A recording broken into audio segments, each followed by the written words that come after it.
Hey, what's going on, guys? Here at CADDO Lawn Care. We're on our way to Blair, Oklahoma, about 20-ish minutes north of us. A bit of a drive, but it's kind of something that is new, so it's exciting. Obviously, in the season when you're doing yards weekly or bi-weekly, it becomes redundant. We're on our way over there. We'll be there in a little bit. Once we get there, I'll show you the yard, show you what it looks like, and then we'll mow and then get out of there. All right, I'll see you all in a bit.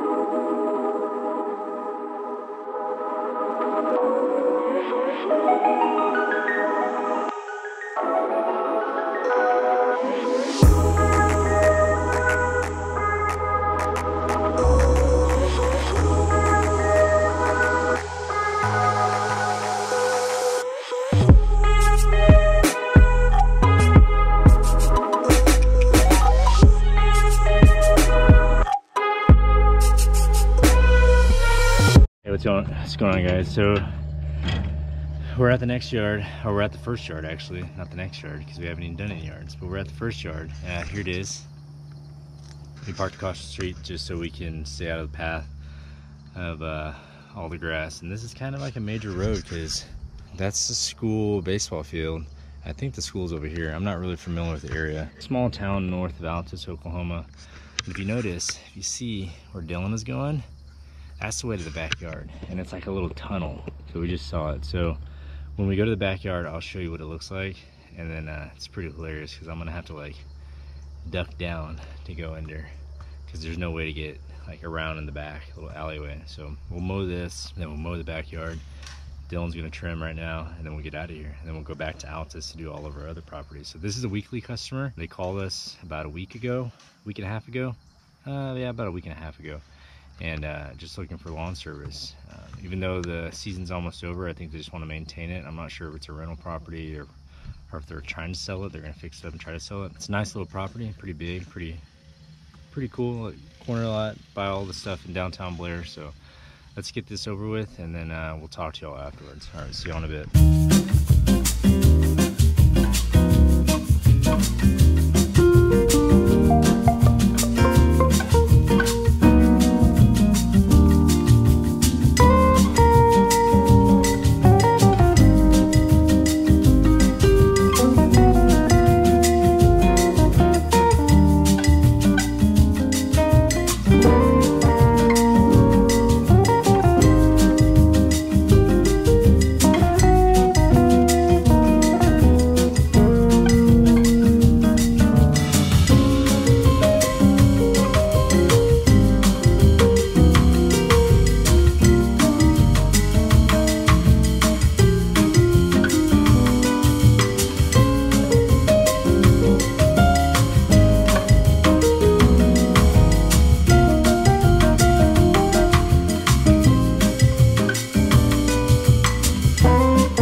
So we're out of here. We're gonna go back to Altus. We're done with this yard. We got a few more, so we'll see y'all back in Altus. Get out of here. Dylan wants to drive. You're not old enough yet. Get out of there. Hey, what's going on, guys? So a lot of things happened this weekend, and a lot of things happened last week. One of the things that we got, and I think I already emphasized on it, was that one of our customers messaged us. They asked if we had broke their glass in the backyard. We stated no. I'll put some pictures up so you can see. We stated no, we didn't break anything, we didn't hear anything. Unfortunately, we didn't look. So that was on us. So we didn't look, we didn't make sure that nothing was broken. We just knew that we didn't break anything because we didn't hear anything. We told the homeowner, you know, no, we don't suspect that we broke anything, but it's a possibility because we didn't verify it. So he said that's fine, not a big deal. He said he was gonna talk to the management office because it's on base house. The management office was gonna look at it and then determine whether or not it was broken by us or somebody else. The thing that kind of helped us was that the homeowner said there's a bunch of bird feathers around, and that might have been the cause of the breakage. So I don't know, you make the case if that was us or that. I mean, we've broken glass before, and even with the earmuffs on or the headphones on and the trimmer at full throttle, I was still able to hear the glass break and then everything else breaking around it. But I didn't hear anything, and it doesn't seem like the way that we mow it and trim it, there was nothing for it to fling at that possibility. I don't know, but you know, a few days, or actually a few hours later, that same day, I messaged the homeowner. I asked him, hey, do you mind, you know, just keeping us updated as to what happened so that we know, because we don't obviously want that to ever happen again, and we want to learn from our mistakes if that was us. And we're not going to just leave him hanging because he's a really good customer, you know, a really friendly guy. We've had no issues with him at all, and we're not just going to leave him hanging. It's just easier to accept the blame in some instances than to fight it. If he wanted to go and badmouth us because we're saying no, that's not us, then that might deter other customers from coming to us. So he said, you know, if you have to pay it, just let us know, we'll cut you a check. No questions asked, not gonna fight you on that. You know, it's just now we take precaution every yard we do, which we did in the past, but we didn't do this time, to make sure that nothing was broke. So we're gonna start doing that again, go back to that, recording everything, you know, doing a walkthrough before, doing a walkthrough after, and just call it good. So a few hours later, he messaged me back, said that not to worry about it. They got back to him, said it was an easy fix, wasn't gonna cost them anything, they'll just replace the window. So we got lucky. So they're gonna fix the window and everything's good. And we still have the customer. So he's a really nice guy, like I said. He's been with us since the beginning. And we love having him as a customer. Unfortunately, we're not gonna have him as a customer after this season because they're moving to Oklahoma City. He's getting stationed at Tinker. So you know, maybe we might get him a parting gift because he's been with us since the beginning, and we appreciate him being with us. But on top of that, if you saw my Instagram, I posted a Wright GTO, a sit down. I don't know, I can't remember if it was a 48 or 52. I have it on my phone. That was a pretty sweet mower, and that was one of, I think, 2 that I know that are announced in Oklahoma. A lot of Wrights are, you know, I've seen 2 ZTOs, I've seen a Wright Sport. I know one of the other guys has that brand new Intensity that I post on my Instagram. So Wright is becoming more prominent in the Altus community, which is pretty cool because it's a small town. You wouldn't really expect something like that. But I saw it and I really wanted to talk to him because I've always seen him driving by, and I really got to talk to these guys. So I pulled into where he was cutting. I kind of flagged him down and talked to him, and he's a really, really, really nice guy, really knowledgeable. He said he's been doing it for 15 years. He's a school teacher, and he just does it on the side. And it just gave me a lot of great tips on what I should be doing for my business, especially in Altus, Oklahoma. He kind of talked to me what he charges, you know, his minimums, what he does, what he includes for all the services around the area. And it just had me thinking. It kind of was like a mind-opening experience, like, you know, the things that I've been doing wrong this whole time, the things that I could be doing instead.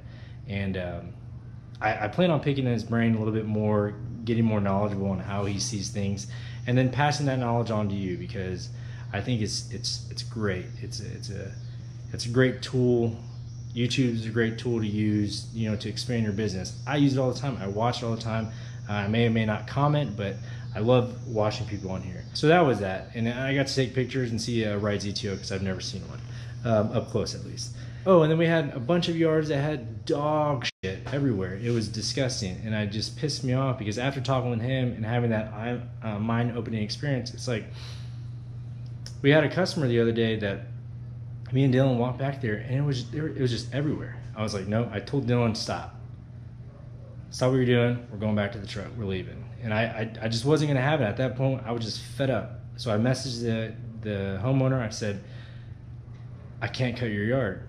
I was like, unfortunately, you have like you need two choices. You can either A, pick up everything, because it wasn't just dog poop. It was trash. There was, you know, lawn furniture thrown everywhere. I mean, I understand people use lawn furniture, but this was like somebody was practicing soccer with the lawn chair and just kicking it everywhere. I just got fed up. I was like, nope, Dylan, we're leaving. I messaged him. I said, either you pick everything up or we're gonna charge you. We'll come back, we'll cut your yard, we'll pick it up, but we're gonna charge you. And I was hoping he'd say, no, not gonna, I'll do it. But he came back and was like, all right, I'll pay it. Just pick it up. I'm like, great. So we kind of it was kind of frustrating, you know, kind of put us in a corner. He called our bluff, but that's gonna be the last time we cut that yard, if it's like that. So it's like hey, we'll do it, but we're gonna charge you. The second time, I'm not gonna do it. No, thank you. We'll just move on. Because there's other yards out there, other customers that take pride in their yard, take pride in their property, and it's just a waste of time doing something like that. We cut it, we moved on, and if he calls us again, fine, we'll go look at his yard. If it's like the same condition as it was, we'll decline and just move along. Oh, the Surecan incident. So I put that on my Instagram too. Our 5-gallon was leaking, and that was a few weeks ago or a week ago. But I put that, and we got feedback from individuals. You know, Surecan is a great product, and I plan on doing a review on it. Just kind of showing Surecan. I've never used No Spill. I kind of want to buy it, but I don't know. In all reality, everything anybody ever uses in the lawn care industry is all based on preference. So everybody that's out there that's an ambassador to something or that's pushing a product, that's absolutely okay. There's nothing wrong with pushing a product for extra revenue. That's capitalism at its finest. I mean, you're going to capitalize on something, might as well be that. If you're good at it, if you have an audience that's going to listen to you, why not? Everybody has some sort of sponsorship. Everybody has some sort of way to promote something. I don't see anything wrong with it. But on the fact is when you have complete overzealous bias towards a product. Like, you got to understand that not every product is 100% great. There's going to have its quirks. There's going to have its pros and cons. So, you know, is there something about the Surecan that could be better? Absolutely. You know, is it a good product? Absolutely, it's a good product. Is there something that could be better about the No Spill can? Absolutely. Is it a good product? Absolutely. To everybody, to each his own. I mean, some people are gonna like it, some people aren't. So, but I think, you know, we got a hold of Surecan. We never offered, you know, they told us DM us, you know, warranty, and I bought it at Lowe's. I used my Lowe's membership, so it had like a virtual receipt of when I bought it. It was August of last year, and we told them, like, no, it's already past a year. We don't expect you to give us a warranty claim on it. It's fine. It, you know, lasted obviously past that 1 year that y'all had forecasted. Not a big deal. It's on us. Oh well, we'll buy a new one. It's $50, not a big deal. But they're really adamant, and they said, no, we're gonna file a claim for you. Don't worry about it, we'll take care of you. So that's pretty cool, you know, and that's what it's all about, having a great customer service. Yeah, you're as a company, you know that there's gonna be defects and not everything's gonna be 100%, but you know, for them to actually come on board and say that stuff, and you know, that's genuine, that's cool. So good on you, Surecan, for doing that. Every year in the lawn care industry, every season that we're doing this, we just look at things and how we can be better, how we can be more efficient. You know, what is gonna make our job easier. And we're learning and we're growing and we're moving on. So, you know, maybe next season I won't have Surecans. Maybe I'll have I've seen a lot of that stuff like what is it? I think it's Just Right is it the can, those metal aluminum or galvanized aluminum cans. So hey, maybe we'll look at those. I don't know yet. We're still looking at stuff, so it's all up in the air. We're still learning. It's a slow process, but I respect the process. So that, yeah, we had all that.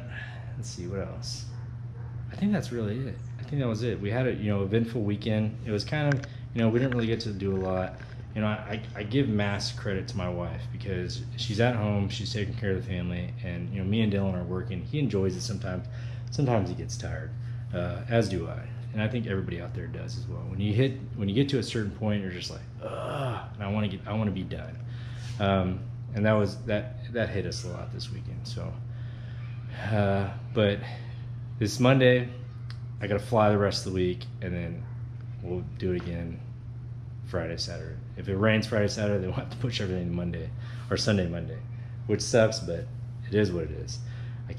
I'm sweating, it's hot in here. We just got our GIE badges, which is pretty cool. I put another Instagram post. If you're going to the GIE, comment down below, let me know. We'll be there late on Wednesday the 16th, so we're not gonna be there. We're not gonna be at the event on Wednesday.